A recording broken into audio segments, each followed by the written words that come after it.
Fuck.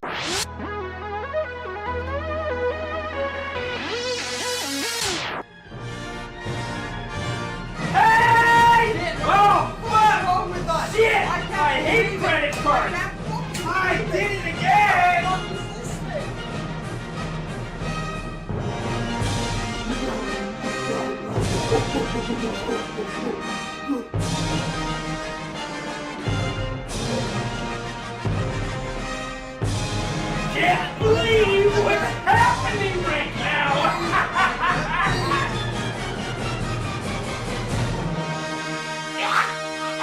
Just hold still! Hold still, this'll be quick! This'll be quick! Greetings, villains, vigilantes, heroes, and heroines. You're tuned in to Project Supervillain. We're your hosts. I'm Arc Drifter. I'm KILLBOSS. We're back with another top 10, and boy, oh boy, have we... Again! We can't do it, man! We just can't do it! I don't know what we're gonna do next year, but I don't know. We just keep trying to do the top 10 thing, and at this point, we sat on this content, most of the ideas that we had here, the script, we sat on it for so long. We're finally getting them onto a video. In September of September, 2022. Again. This is what happened last year, too. So we're not even going to make any promises to you this year. We just hope that it comes out on time next year. No promises at all, no expectations, and you know what, maybe just maybe something will happen. But I'm not even going to say that. Fuck you, fuck me. But yes, these are our personal favorite games that came out last year in 2021. The top 10, personal top 10, we're ranking them for you. So without wasting any more of your time, because Lord knows it's been most of the year already, we're just going to get right into that. Let's go. Number 10. Halo Infinite. Chief is back and better than ever. Halo Infinite marked the return to the classic action the series is legendary for, as well as the expansion of the formula in all the right areas. Halo Infinite is truly the worthy next-gen successor to the titles of yesteryear. After being stranded in space for many months, Echo 216 Fernando Esparza manages to rescue a catatonic Master Chief as he drifts through the void. While Fernando wishes to retreat and flee home, Master Chief is insistent that they do their duty no matter the cost. Their duty? To stop the Banished from repairing and activating Zeta Halo. Assisting in their mission is the AI known as the Weapon, designed to imitate and capture Cortana in order to delete her. Still lingering on Halo after the supposed success of her task, it soon becomes clear to Chief that there is something more occurring on the ancient ring than what's immediately apparent. That's where you come in. To step into the Mark V power armor once again, to unravel the mysteries of Zeta Halo and save the universe. When it comes to the single-player campaign, 343 has been incredibly faithful in recapturing the spirit of the OG trilogy, whilst upgrading the formula in all the right places to bring Halo up to a more modern standard. You can still expect plenty of the frenetic firefights and exhilarating vehicle segments, but all of the action is punctuated by the newer features such as enhanced mobility, Mjolnir upgrades, and a shiny new grappling hook that would make Scorpion weep with approval. Complementing Chief's new tool set is an expansive arsenal of new weapons, with many of the Halo staples making their inevitable return. For real, imagine a Halo game without an assault rifle! Oh wait. As well, many of Halo's recognizable foes return in form of the Covenant, the Banished, and their brute army, and a few new Forerunner enemies to spice things up a touch. For everything Infinite retains from its predecessors, it has also made some bold changes for such an established series. Most notably, the decision to make Infinite's map open world in a God of War-esque sense. While there are some restrictions, your exploration will be 99% unhindered as you scour the reaches of Zeta Halo in search of resources, Easter eggs, and its most well-hidden secrets. Zeta Halo itself is absolutely breathtaking to behold, and no doubt waves of nostalgia will wash over you as you trek across the ancient ring. Although it lacks variety in its visual thematics throughout the game, and could use some more biomes to explore, Zeta Halo never ceases to be a wonder on the eyes. Or the ears, for that matter, as all of its audio will certainly leave your eardrums sexually aroused. The sound effects all maintain their faithfulness to the world of Halo. Even the remixed and new sound effects of certain weapons and enemies are a perfect fit to their counterparts in the old games. They're crispy, they're exciting, and they all pack the right punch to make your spine tingle with joy. The dialogue in Infinite is also amazingly acted and well written, with noticeable focus on more humorous interactions between certain characters. At times, the script almost gives off the vibe of a Marvel film. Sure, shit's just gotten real, but there's always time for a good quip, right? It's a very welcome addition to see more of these moments in Halo. Okay, we want you to keep in mind that we are reviewing mainly the campaign of Halo, as unfortunately some of the best things that made Halo great are not present, including Forge mode, various multiplayer game modes and features, and most notably the 2-player co-op they promised, but now apparently they aren't even doing that. They quietly snuck that info out earlier this month. So, while that was a big drawback, we enjoyed ourselves so thoroughly in the campaign that we can let it slide this time.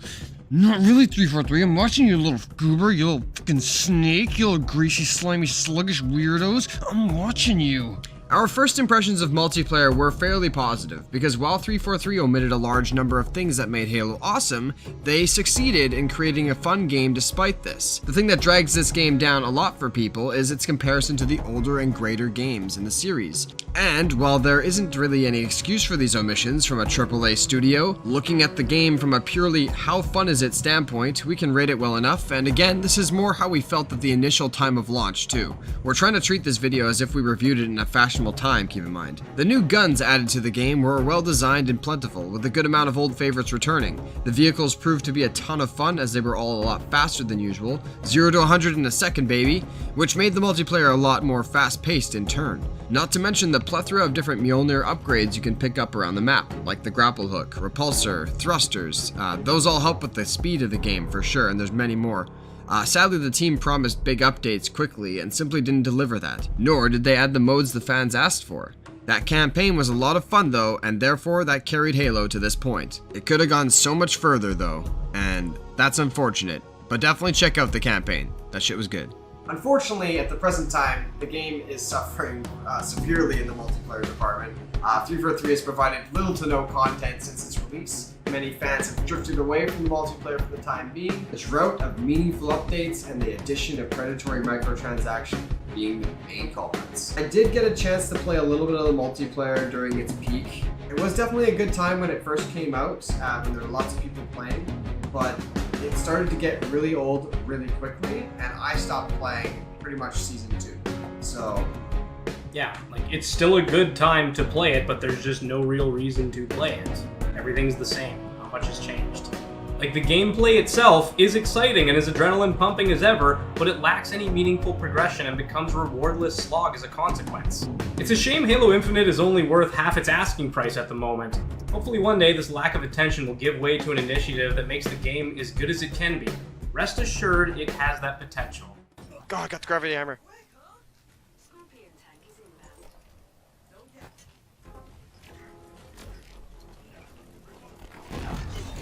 Double kill. Oh, yes. Okay, I got 2 off of A. There's only 2 guys on A? No. I just watched you fall off the cliff, Eric. Fuck. I'm there with you. Yeah, he's probably not. He's probably like, what the fuck? That's fine, man. He's going better to get in the car with a fucking guy who's level 1. Yeah, it's his fault. Fuck him. him. Number 9, Marvel's Guardians of the Galaxy. Are you shitting me? Flork! Last time I gave a shit, I got florked! Flork salt! Holy Flork and Scud, we're about to talk about a game that truly rocks. Guardians of the Galaxy is a faithful adaptation of the adventurous, ever-lovable comedy squad you may or may not have heard of, known as the Gardeners of the Galaxy. Ah, shit, I mean Guardians. Don't worry, if you ever forget, they'll be quick to say it again. They'll be quick to say a lot of things, actually. These dudes never shut up. In the best way. The Guardians way. Jumping into the space boots of the charming and reliable Peter Quill, aka Star-Lord, it's up to you to lead your quirky crew of misfits through all sorts of perilous missions and eventually save the galaxy. This third-person RPG is a story about Quill's relationship with a Nova Corps agent named Ko-Rel and her daughter, Nikki. After a series of events, the two of them are in danger and need to be rescued. But not only them, the entire galaxy as well. We said Guardians with an S, so there are more of them, of course. You have Gamora, the deadliest assassin in the galaxy, Drax the Destroyer. Need we say more? Rocket and Groot are the other two. Rocket got guns and Groot got hugs, and that's all you need to know. So, you control Star-Lord, and with that, you have access to his handy blasters and rocket boots. The game involves a ton of shooting, but also, you can smack bitches with your blasters and kick people in the face with your sick kicks. On top of kicking, these treads can also hover you short distances, dash to avoid damage or cross gaps, and perform handy boosts in the air when needed, which makes for some pretty fun platforming segments. You also have a scanner to help keep you on track and see hidden things. There are hidden collectibles and costumes everywhere to find for you and your crew. Speaking of which, let's talk about those fuckers for a minute, shall we? Strategy gets added to the mix when you find out you can command your squad. Each member has 4 unlockable abilities you get over time by gaining XP. So it's a tough system to master to max efficiency, but once you figure it out, you'll be crushing all your foes with ease. Gamora's abilities are fast and precise, often causing a lot of damage very quickly. Drax is a tank that will boulder through enemies or isolate targets with a series of attacks. He's great for crowd control. Same with Rocket Raccoon, who has all sorts of explosives and gadgets to help out. Groot is the support of the team, offering healing and rooting enemies or flicking them into the air. Every team member has abilities that can assist you in getting through otherwise impossible terrain, and in turn, this helps you progress and find secrets. I said it before, but the characters never shut up in the best way possible. It's that constant banter back and forth between all 5 of them. Several times you'll find yourself laughing out loud at some of the jokes in this, and the writing and voice acting is phenomenal. The game will bring you through so many different areas, each with different foes and different recognizable Marvel characters. The game is chock full of Easter eggs and secrets for comic book lovers to enjoy. The devs do a great job in showing that they're actually fans of the Guardians. The audio work is top-notch, and the music is fitting most of the time. But perhaps one of the best parts of the game is the killer soundtrack of classic rock hits that can be cycled through on your home ship, and will play throughout the game at key moments. On top of this, while you're in combat, you can stop time and have a group huddle at which you can hype up your squad if you say the right stuff. And regardless if you succeed in hyping them up or not, some awesome rock will play while you finish the fight. Baby, take my hand, don't fear the reaper. God damn, I love that song. One last thing to note in this game is that it features multiple choices to be made throughout, offering a different experience each time you play. Not quite Dark Pictures level, but we're still dealing with a fun amount of options. All in all, you're looking at a top-notch experience that's fun for both die-hard fans or people new to the Guardians. A terrific experience all around that offers a lot in every category, whether it be its gameplay, story, character development, music, or visuals. It's just a great game. So we don't give a flark. Go try this one. You won't regret it. This one truly captures the essence of the Guardians of the Galaxy. I can't overstate that. Throughout the entire experience, you've got the non-stop jabbering of the crew, and it's not something you ever want to end because it's just hilarious, non-stop. Keeps you laughing throughout, and on top of that, the gameplay is really fun. Well, it may not be the most fluid gameplay at all times. There's definitely some jank to it. It holds up in every other department. It definitely holds up more so in the story where it really carries. Just really good. Honestly, if you're a Marvel fan, especially if you're a Guardians of the Galaxy fan, you're doing yourself a huge disservice not trying this game. So definitely pick it up when you get a chance. It's on Game Pass right now, so try it. You don't have to pay for it. Yeah, just do it. It's good. Really wants me. I ever I'll make her mentioned how work for much it I now. hate rain? Hellbender's castle isn't even that far. That is not a castle. It is an impregnable fortress. So how do we impregnate it? Ask Peter! Let's just get closer. We'll figure it out on the way. Dude, it's how you catch pneumonia. Number 8, Persona 5 Strikers. You never see it coming. You didn't? Persona 5's sequel and warrior-style hybrid surprised us and provides an amazing and uniquely different experience for the Persona fan. Taking place directly after the events of the original Persona 5 story, that's right, just pretend Kasumi doesn't exist if you played Persona 5 Royal. God damn it. The game is attempting to enjoy a little summer vacation after such a wild year they just had. Unfortunately, evil never sleeps, and now the metaverse is opened back up, but this time for a different reason. In 7 Deadly Sins fashion, there are 7 different jails opened up with rulers in each, and these rulers are on the quest to steal the people's desires. This causes the cities to become lifeless towns with people seemingly slaves to the ruler in the area. Of course, the Phantom Thieves need to return with a little help from a few new faces in Sophie and Zenkichi, both of which are playable characters in this game.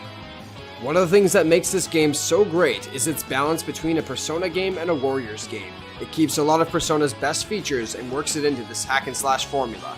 So yeah, I just said hack and slash. If you're a Persona fan, that might sound scary, as the Persona series is notably a turn-based combat style game, so this is a huge shift in what the fan base is used to.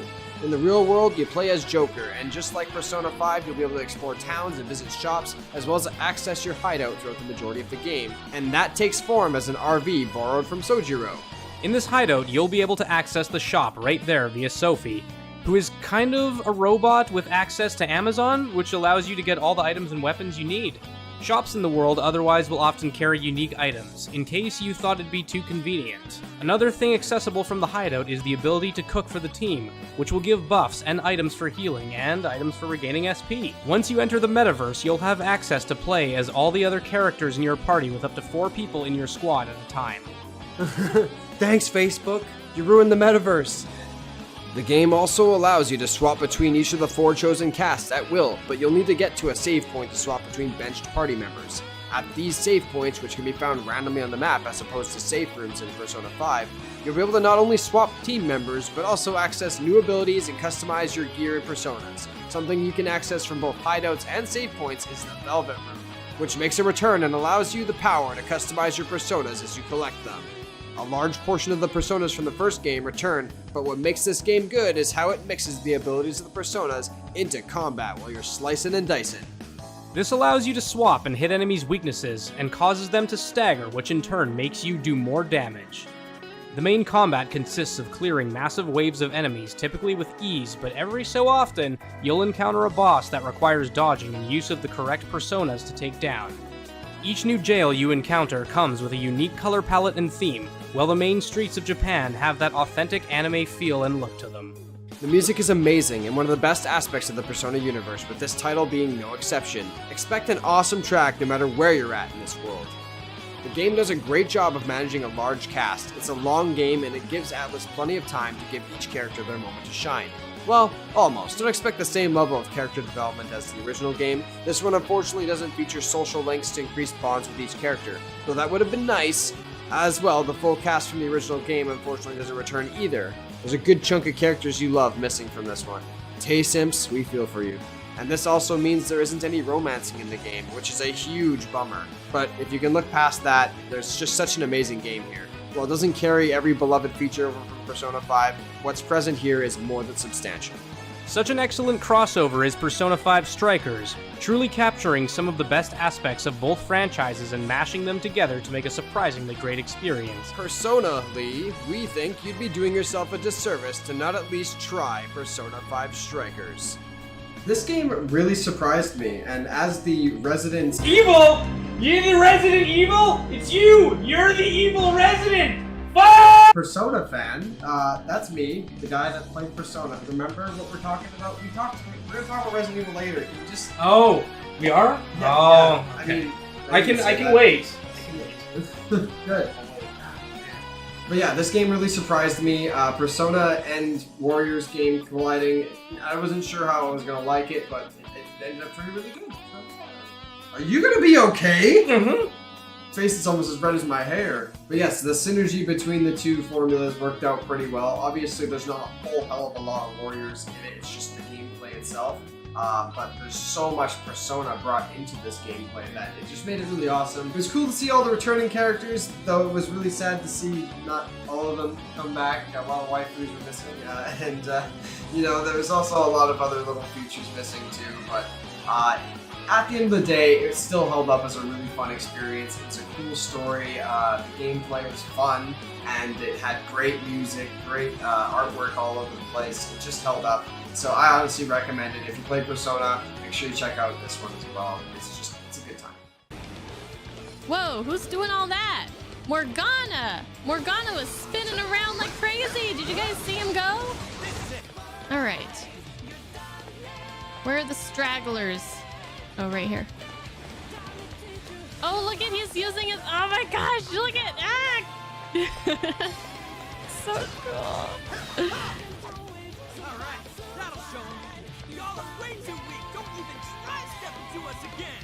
Don't even try it. Number 7, Tales of Arise. The JRPGs don't end there. The tale of Romeo and Juliet never looked so badass, but it's too bad the originals didn't know any sword skills or healing arts, because, you know, that might have helped a bit. Anywho, welcome to the lands of Dana and Rena, both polar opposites of one another, but that doesn't prevent two fated paths from crossing. The lives of Alphen and Shion collide as they soon realize they need to work together to end the Ranan's oppression over the Danan people. How and why the world is the way it is will be explained throughout the story, but what you need to know is that there are people being enslaved and tyranny reaps the land. It's pretty much up to you and a small army to rise up and cleanse the world of its toxic tyrants, saving everything in the process. It's a third-person hack and slasher that allows you to play as a multitude of heroes throughout the adventure. They each feature different styles of combat, and you'll find more people to join your cause as you liberate more realms. You'll start off with Alphen, a skilled swordsman, Shion, a gunner/healer hybrid, and pretty early you'll get a mage, a brawler, and then more. Each character in the game plays a major role in the plot, and you have plenty of opportunity to interact with them at base camps, which acts as both a save point, though the game does auto-save and you have manual saves at any time, and, ultimately, a place to interact with your team. You also have the ability to cook meals for added buffs to the squad, and, as most Tales fans will tell you, remember your ABC. Always be cooking. Not only is it good for buffing the squad in various ways, but you'll be able to unlock more skills and recipes, and you'll get different effects when you have different members of the squad cook. Jesse, we need to cook. Don't wanna do it again, Mr. White! There's a vast ability tree for each member of the team, and thusly different ways to play each one. As always, the game features AI control options allowing you to dictate how you want various members of the team to behave.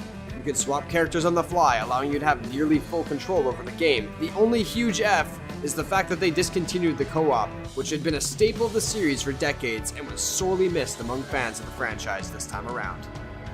Regardless, each realm you progress through is well detailed, often vibrant and rife with area to explore and secrets to find. Plenty of different areas to explore make it fun to grind, and the hidden bosses will keep you on your toes. The music this time around delivers as it often does, and will either have your head bopping as you dodge strikes and follow up with your own, or it'll set the tone and mood perfectly for the situation. On top of this, the voice acting is superb, with many recognizable voices you may have heard before. Though I think we could all go for a little less screaming in the battle. One can only hear someone yell demon fag at the top of their lungs so many times. What a great example of a modern JRPG Tales of Arise truly is, combining amazing combat with equally amazing story and character building. It succeeds in revitalizing the series and hopefully showing the new generation what the Tales series is all about. Well, let's move on to the next one quickly. Something tells me that these shitty puns are bound to arise some rioting. Tales of Arise is a game I would absolutely recommend to somebody who is just getting started in the JRPG world. Someone that's never played a JRPG and they're just getting into it now. It's a perfect example of a JRPG. The sad part is they took that co-op out, and I don't think I'm going to forgive them for that anytime too soon. They're going to add that shit back in soon. But otherwise, definitely try this game if you're just looking for a good JRPG single player experience. Even if you're a veteran player, you'll love this. Check it out. Oh god, please heal me. Real handy in a pinch. It takes a Thank true marksman you. to use. Oh my god, she healed me and then fucking died. Better than you, Shion. Number 6, Deathloop. It's the beginning of the end. Or is it the end of the beginning? Well, if it isn't one, it'll be the other soon, as the time here on Black Reef is a little wonky. In Deathloop, time is liable to start all over again, Groundhog Day style. Bill Murray isn't going to save the day this time, though, as you'll be stepping into the shoes of Colt Vaughn, an inexplicably highly trained military type with a shrouded past, present, and future. To uncover the mystery of oneself, we will also need to uncover the mysteries of this time loop island. For some reason, every time you sleep at night, the day starts over again. Every time you die, the day starts over again, with the only thing carrying forward from that point on being your memories. You soon learn that to escape this time loop, you need to kill 8 Visionaries. Visionaries are unique members of Aeon, a large science-y group dedicated to living life eternally. And they also have special powers that you'll learn about throughout the game. In this game, there is a moderate selection of firearms, but the loadout by the end of the game feels lacking, as there are about a dozen different firearms in the game, with only 7 of those being average guns and the rest being special legendaries. Those special guns are very impactful and fun to use, but they're also one of the best secrets to uncover in the game, so we won't spoil those for you. The main selection of firearms, though, includes handguns, submachine guns, shotguns, and rifles. Each weapon you find is slightly different, featuring unique stats and randomized effects and buffs. These effects include suppressors, explosive rounds, choke points, and many more, making the lack of variety in the total weapons a little more bearable. On top of the modest arsenal, Colt is also equipped with various powers that you can find and acquire from enemies. Such powers include things like telekinesis, invisibility, shift, which is just a dashy thingy, and more. During the early goings of the game, you will find a way to bring forward weapons and abilities to the new timeline. So once you learn how to do that, you won't have to worry about permanently losing your favorite weapon. Once you learn the basics of the game, it's off to figure out what the hell is going on and who the hell you are. This game provides an interesting and complex narrative for you to uncover and plentiful puzzles along the way to keep you on your toes. The stealth can be a little arcane at times, but functions well enough to enjoy the main feature of the game, the action and the story. The multiplayer mode had a fun concept, however the functionality of it on launch was abysmal and often felt unfair and laggy. Despite that, it was a neat idea to let a player control Juliana, the antagonist. She would be granted her own unique power, the ability to mask herself as any of the common enemies found around the map, making it easy to blend in and find Colt and thusly attempt to eliminate him. However, Colt has 3 lives and Juliana has 1, which is a notable difference and often led to either really quick games or really long ones. So playing the game single player offline was definitely the optimum experience. Learning about each visionary and their contributions to the team, as well as their relationships with others, is one of the best aspects of the game, as it constantly leaves you wanting to know more until the end. The music is decent and the audio design fits in, but neither really blew us away. Aside from the Deathloop official song Deja Vu by Sensit featuring Fiora. So this is going to sound a little weird, but if you like Prey 2017, you might actually like this game. That's the game I actually played beforehand from Arcane that I really liked, and I never tried Dishonored. Everybody says Dishonored was good. I kick myself in the ass all the time for not playing that, which I'm just going to do it eventually. But apparently, if you like those games, you should check out this one, and that's all I'm going to say here. But if you're looking for a game that blends an interesting story with a fun gameplay loop and a diverse world, then look no further than Deathloop. What you doing?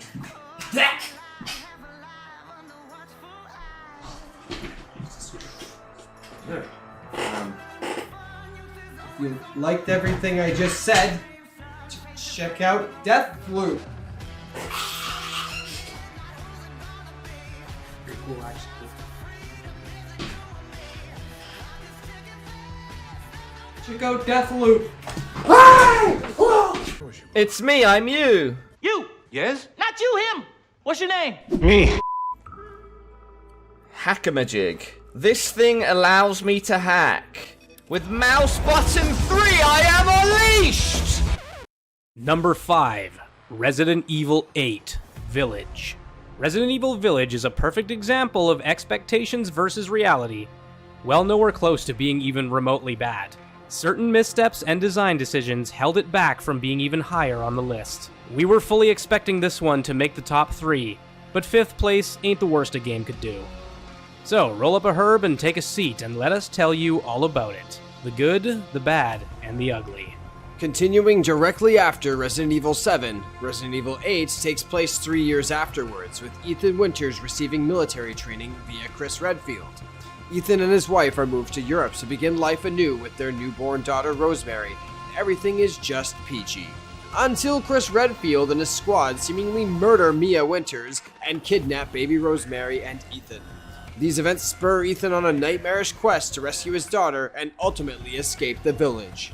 Easier said than done, of course, as a grim menagerie of macabre characters all seek to use Rosemary Winters for their own devious purposes. Tenacious and terrifying, these villains will stop at nothing to achieve their goals and rid themselves of the man-thing which dares to interfere in their plans. Filthy man thing. While RE8 carries over mechanics from many of the previous titles, it borrows the most from Resident Evil 4. With faster combat and more frequent encounters, 8 is much more action-focused than Resident Evil 7.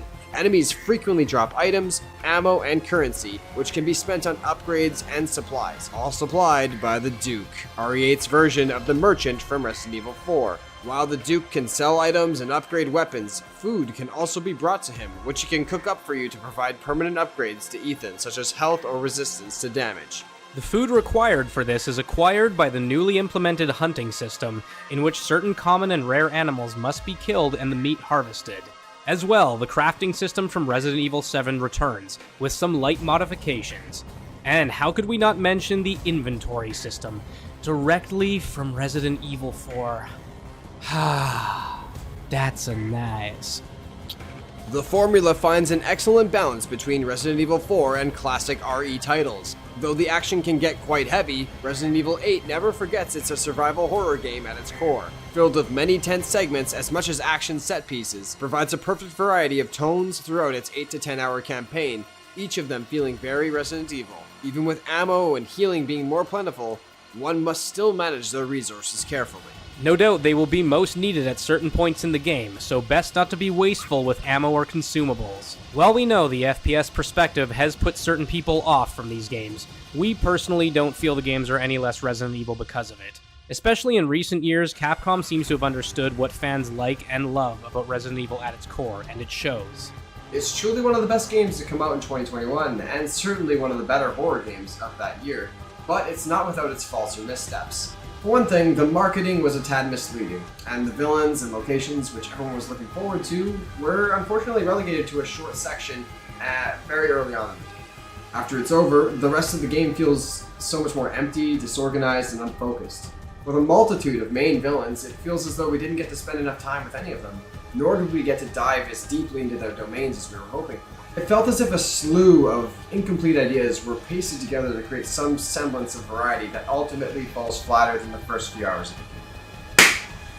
The feeling of being rushed through each section is predominant in most of the areas. A more refined cast with fewer but more fleshed out ideas would have definitely made a difference for a more cohesive experience.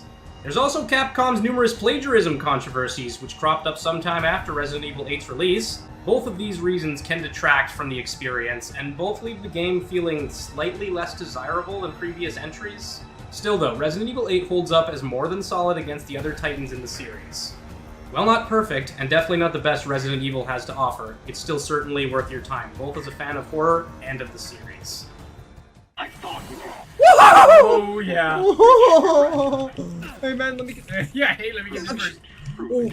Oh shit! He's like right there, man. Go, go, go! Ah, shit! I like how you're pressing space trying to jump over and over, but it's not working. Number 4. The Dark Pictures Anthology, House of Ashes. Damn near 8 years ago, the video game industry was graced with a brand new type of horror experience in Until Dawn. That was all the way back in 2015. While Until Dawn is not officially part of the Dark Pictures Anthology, it served to lay the groundwork for what has become a beloved and iconic franchise of cinematic horror experiences. With each entry seemingly improving on the last, House of Ashes is no exception to the rule, and is, by far, the best game in the anthology yet. Set in 2003 at the height of the Iraq War, House of Ashes follows 5 soldiers as they attempt to survive after their mission goes awry, and they become trapped deep below ground in an ancient temple, haunted by terrifying and ferocious otherworldly creatures. As with every other game in the series, on the surface, this all seems fairly straightforward, but these games always subvert expectations in the best ways, with House of Ashes being no different. Speaking of, you'll find that many aspects of the gameplay from the other games in the Dark Pictures Anthology have remained intact here as well. If you've played any of the other games in the anthology, you'll instantly be familiar with how this game feels to play. Save for 2 new features in full camera controls being swapped out from fixed angles, and difficulty settings which allow you to fine-tune your experience, it's all much of the same. Third-person cinematic action at its finest. Action segments often involve precisely timed and executed QTEs, allowing for little room for error. These action scenes are broken up by slower-paced moments of interaction with the other characters, and time to build the world, as well as your relationships to the rest of the cast. The decisions you make in any of these segments can often have some kind of impact on the overall story, whether it be minor or major, sooner or later. With literally hundreds of possibilities in the gameplay, its replay value is nearly unmatched. When it comes to the other aspects of the game, such as audio, setting, and atmosphere, House of Ashes does a superb job at maintaining the high standards of each of its entries. Though ancient and fantastical to some extent, the many set pieces within House of Ashes feel starkly immersive. Each area and location seethes with palpable tension and foreboding in their atmosphere, with dust and darkness concealing the unknown just out of reach. Though some places are arguably more surreal than others, it's generally not difficult to project yourself into these areas or situations, one of the game's greatest strengths when it comes to its design and direction. So far, out of all the Dark Pictures games, House of Ashes has been our absolute favorite. The games seem to get better and better with each release, with story elements, character interactions, and general refinements abound. House of Ashes is, in our opinion, the best the Dark Pictures anthology has to offer. We don't recommend you miss out on any of them, but definitely don't miss this one. Okay? Oh yeah. It's just a lot more free, and in that way it actually just benefited the game so much, so definitely check this one out if you're gonna check out anything. You'd better be going and buying that goddamn game right now, Bobby, or I'm gonna kick your ass. Friends. Oh no. You're gonna live us to be friends. Oh, that's not good. That's not how I expected this to happen. Fucking way. Yeah, I figured we'd like go into our caves, get stuck in the cave. Rachel! Yeah. Oh, caves coming to us. I mean, they are looking for the entrance to this place, so... Oh, shit! That was such a you. Oh, just falling right in the mouth. They dropped right into its mouth. That's kind of creepy. Number 3, Psychonauts 2. Ever had issues changing someone's mind on a subject? Ever wish you could just get rid of your traumas? You need the services of a Psychonaut. They'll make you psycho-not. In Psychonauts 2, you play as Rasputin, a witty kid with a ton of undiscovered potential both from himself and from his peers. Raz is finally becoming a Psychonaut after the events of the first game. Well, not quite, as he first needs to go through training, and even though Raz consistently proves he is capable in the field, he's still treated like the child that he is. He needs to prove to everyone that he can do it, and his optimism is shown in his character as one of his primary character traits. This may seem straightforward, but there are several obstacles in your way to becoming a Psychonaut, including but not limited to shit disturber classmates, therapists that need therapy, and people just straight up trying to kill kids. Yikes, dog, not a good look. Using your psi powers, you'll need to defeat foes, uncover secrets, and traverse throughout the wacky imaginings of someone's mind. Raz uses an ability that lets him move freely throughout people's brains, uncovering the root of their problems and solving it, often reverting the subject in question back to their original self. Psychonauts 2 provides a well-balanced and thought-out gameplay loop. It will have you platforming the majority of the time when moving about.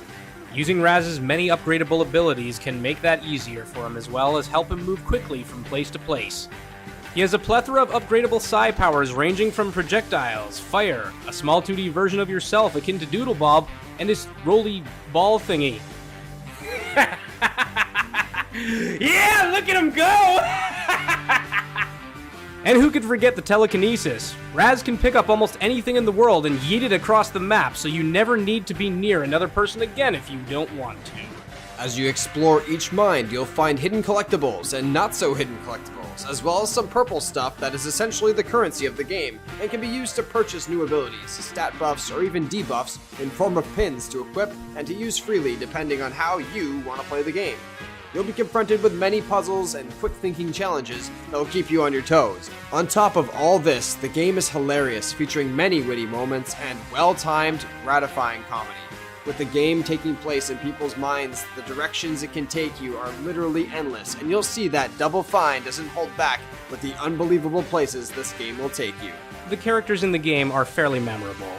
The devs find a way to incorporate each character throughout the game in meaningful and creative ways, that also function well in the narrative. The game also delivers an excellent soundtrack that fits and often stands out in every new level presented. Across the board, in each category, Psychonauts delivers quality. Just an all-around good experience that we honestly can't find a reason to be held back. Simply preference of the other games, as Psychonauts simply doesn't have any glaring faults. Its positioning on number 3 here is a matter of appeal, and it could easily take the number 1 slot on another channel's list. I'm pretty confident in saying that in many cases it did. You'd be psycho to not try this game.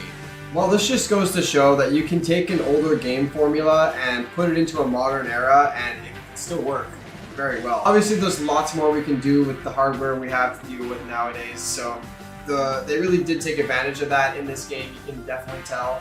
Obviously in a modern era, that means we have modern hardware, that means we can do way more. And game developers really took advantage of that in this game, you can really tell. And this is coming from someone that didn't play Psychonauts 1 back in the day. I didn't play it, but I enjoyed this game a lot. I honestly recommend it. You know what? I might even go back and play the first one now because I enjoyed it so much. So there you go. Make sure you check out Psychonauts 2. Laura is telling me their perspective on the world is as This is a Muslim's worst nightmare!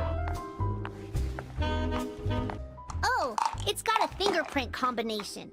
I can teach it to you. Come here. It's more than just a number. You kind of have to feel it. Do you feel it? Did you see it? Yeah, I'm a fucking secret agent in here! Number 2, Metroid Dread. It's time to don the fusion suit once more. Samus returns. Again! And you'd better believe she's never been such a badass chica as she is in one of 2021's greatest games. It's been over a decade now since we've seen a new entry in the Metroid series, and even longer since the prequel to Dread. Metroid Fusion came out all the way back in 2003. That's before some of you were even an itch in your dad's trousers! It blew us all away back then, and its sequel definitely captures that same energy. After the Galactic Federation receives a mysterious video file showing X-parasites active on the planet ZDR, they dispatch several high-tech research bots known as EMMIs to confirm the truth, as all of the X-parasites were thought to be extinct after the events of fusion. Shortly after contact with the EMMIs is lost, bounty hunter Samus Aran is then tasked with going to ZDR to investigate their disappearance and find out what is really happening on the surface. What begins as a routine mission eventually leads to the discovery of a far more sinister plot by who may very well be Samus's most intimidating and matched foe to date. Needless to say, it's a ride and then some. For all intents and purposes, Metroid Dread is a true sequel to the mainline series and delivers its amazing experience in all of its classic side-scrolling glory. Set on the planet of ZDR, just the name alone rings true to the Metroid style. From the very beginning, the look and feel of ZDR and what lies beneath will leave no doubts that you are playing a Metroid game. Each area you traverse is wonderfully crafted, with its own thematic elements and tones, but they all maintain their faithfulness to the series as a whole. Though there are few characters in Dread, not a single one feels out of place or unnecessary. Their motivations and actions make sense in the overall story, and their convictions and dialogue shape them into very believable characters even in such a fantastical universe. On the other hand, the lack of characters also helps bolster the mood and atmosphere of being a lone warrior sent on a dangerous mission to identify a yet unknown threat. Sometimes less is more. If you've played any of the other side-scrolling Metroid games, you'll know exactly what's in store here. Metroid Dread brings us its experience with classic side-scrolling action once again. While it maintains many of the staple elements of the series, it also remixes those elements for the modern era. There's also plenty of quality of life improvements made to this entry, such as full 360 aiming, and they all lend themselves well to the flow of gameplay without compromising the difficulty or challenge. The only part that we feel suffers is unfortunately the game's main selling point, the EMMI sections. While not terrible by any means, they could have been done a lot better and have made to have been less repetitive. The audio is also exactly what you should expect from Metroid at this point. The sound design is beyond compared to most games in its league, and each sound effect is perfectly befitting with every element in the game. The sound designers have paid particular attention to details in this entry. Of course, your playthrough will also be accompanied by a soundtrack of epic proportions, ranging from calming cascades of electronic noise to dreadful and dark sci-fi drones, as well as pulse-pounding combat rhythms and epic symphonies of triumph. Your ears will never be bored even once during the many hours you spend in Metroid Dread's thralls. We definitely enjoyed our time with Metroid Dread. It's an absolute pleasure to play, and it definitely won our hearts just as the previous entries did, even in the decades past. While not entirely perfect, it's the next best thing to it. Side-scroller fans, action junkies, platforming wizards, and Metroid diehard fans alike, all of you, don't sleep on this one. Okay.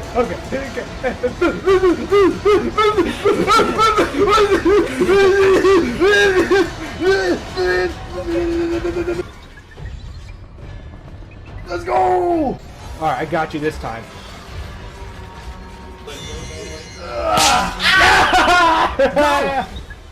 Let's go! Now run the fuck away! Honorable mention montage, go! Solar Ash. In this third-person action adventure, you'll play as Rei, a Void Runner attempting to save her world from a massive black hole called the Ultra Void. It's a third-person action adventure featuring hack-and-slash elements and an interesting story with a cool universe and a fun gameplay loop. Fight massive bosses requiring timing and precision in platforming and combat to defeat. Inscription. Inscription is a strategy card game with an overarching and foreboding story to be unraveled as you slowly pick up more cards and collect more pieces of the puzzle. It's a roguelite where each time you die you're set to play the game over and over again. There won't be a blue eyes white dragon to save you here as you make your way through what seems to be some sort of board game with each space you land on providing a new challenge, trap, or gift. Collect the best cards and best each foe to potentially find a way to escape. Kena Bridge of Spirits. Kena Bridge of Spirits is a cute open-world adventure game about helping the souls of the departed pass into the spirit world. Kena, the titular character, follows in the footsteps of her forefathers, traveling to new lands and aiding spirits to find their final destination. Featuring a Disney DreamWorks-esque animation art style that perfectly suits it, the game looks to be a thrilling combination of combat, platforming, and exploration that's sure to hook you from beginning to end. Scarlet Nexus. In Scarlet Nexus, a third-person hack-and-slash JRPG, struggle to find the lines between reality and falsity, friendship and reality, justice and evil. Using psi powers and sick blade work as defense, playing either Yuido or Kasane, play two separate storylines that intercept with each other at various points, each story revealing more about the dystopian world you live in and the interesting people in your crew. Deltarune Chapter 2. Back into the shoes of Chris, you'll be returning to Dark World to help your friends fight back evil beings once again. You have a choice to play either pacifist or genocide, meaning you can either go through the game with dialogue and clever decision making, or you can just murder everyone. Make your way through the zany universe, find all the secrets, and experience the remarkable humor of Deltarune/Undertale developer Toby Fox. Number 1. It Takes Two. What do you get when you mix a Disney Pixar movie with Joseph Fuck the Oscars Ferris's creative vision? The answer is a witty co-op platformer with a lovable story as well as fluid and constantly refreshing gameplay. It Takes Two brings you into the world of May and Cody, as well as their daughter Rose. Unfortunately, not all is well in the household, and we are immediately presented with the fact that May and Cody are at ends with each other. We find out right away that these two want to go through that feared process that affects so many families, to this day more so than ever, and it starts with the letter D. And we aren't referring to Disney World. May and Cody want to separate, and oh yeah, by the way, we're talking about divorce for those huffing glue in the back. Rose is naturally distraught by all the fighting and wishes nothing more than for her parents to love each other once again. Fortunately for her, she's into some sort of witch voodoo, and through that power and an interesting magical book named Dr. Hakim, she finds a way to transform her parents into small dolls she seemingly created. One made of wood and the other made of clay. That's it! It's pretty obvious what the plot of the game is all about past that. It's not some sort of Hideo Kojima brain dance after all. It's a whimsical tale of two people reigniting their passion for one another through a series of wacky mishaps and mayhem that all comes together to make a must-play co-op adventure of a lifetime. Throughout this game, we are challenged by a variety of game types, with platforming taking center stage, swapping between third-person and side-scroller constantly. Elements of shooting games, hack-and-slashers, and beat-em-ups are featured, and plenty more genres sprinkled in like fighting and twin-stick shooting. The biggest point to take home is that this game never feels stale, as it constantly refreshes itself by cycling through all of these different game genres and makes for a terrific game. Almost every area requires you to work in tandem with your partner. Each puzzle requires you both to be involved. The puzzles are usually fairly easy, with the odd brain stumper here and there, but when all's said and done, they're all really fun and innovative. The cherry on top is they added some versus mini-games similar to their previous title, A Way Out, or maybe more familiarly to most, Mario Party. The game takes place in and around the family's house, but the catch is you're playing as tiny people, so naturally there will be plenty of challenges to face depending on where you are in or around the house. The game constantly brings you to new areas that you wouldn't expect, and it's all just straight up wacky. Like vacuum cleaners trying to kill you wacky. Provides a decent atmosphere to accompany the game with the audio work. It isn't exactly anything to gawk at, but it more than serves its purpose. The characters in the game are lovable, memorable, and funny. You won't forget Dr. Hakim anytime soon, that's for sure. I mean, look at that thing! At the end of the day, that's nightmare fuel. This game holds up across the board, but the real winner is its gameplay, and it carried It Takes Two all the way to the top. The rest of the game holds up very well, notably its visual design and creativity throughout. However, if the gameplay was simply on par with the rest of the game, it might not have won. Its gameplay tips the balance and brings this title from great to magnificent. At the end of the day, it takes 2 minutes alone to fall in love with this amazing experience. I hate these kind of games! The strategy wasn't working! Get away, get away. Nutty Professor, man. Get away from me! Man! Dude.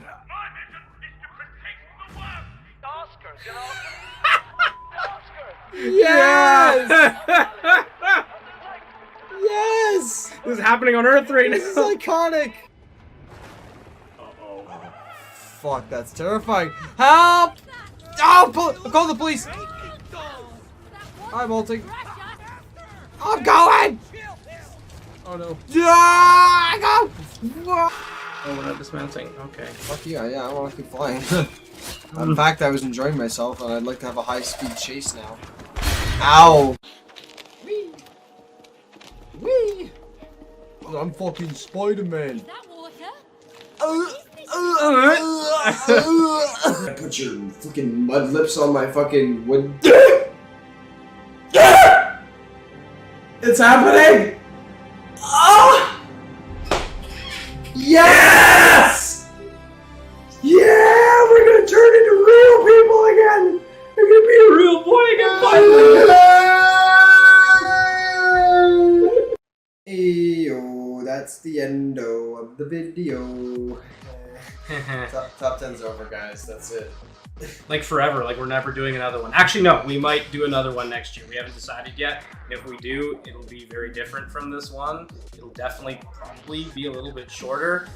Like I said, we like doing these videos, but sometimes it's a huge commitment after the Gamma show, so... Yeah, and we just like lose all motivation. We're like bears and we need to hibernate in the summertime until wintertime comes around for the Gamma show again. Yeah. No, honestly, I don't want it to be like that. We just like didn't do this, and I don't really have any other excuse. So look, we're not gonna give any promises for next year. We're just gonna say maybe it might happen.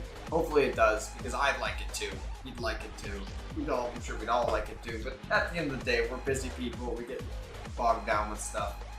Life happens, man. But so does the Gamma show, and that's definitely coming out. So keep your eyes and ears peeled for that one there. And obviously, make sure to like, comment, and subscribe, all that fun stuff, if you want to keep up to date with what's happening here on this channel. But otherwise, we have tons of other social medias as well. Make sure you comment down below what your favorite game was of the year. If we missed it, make sure you let us know. If you think one of these games should have been higher up or one should have been further down, definitely let us know there too. And the last thing I think I'll plug is go check out our Twitch page. We've been starting to do podcasts and stuff lately, so not only do we do gameplay every Friday, by the way, we stopped doing Thursdays, it's Friday now, but we do gameplay, podcasts, and we're starting to mix it up and do other reaction-based content every now and again as well. So come by, it'll be a good time. That's twitch.tv/ProjectSuperVillain every Friday evening. But that's all we have to say for you today. I think that we have talked more than enough, so we'll see you in the next one, guys. Thanks for joining. Thanks for watching. Project dismissed. Peace out.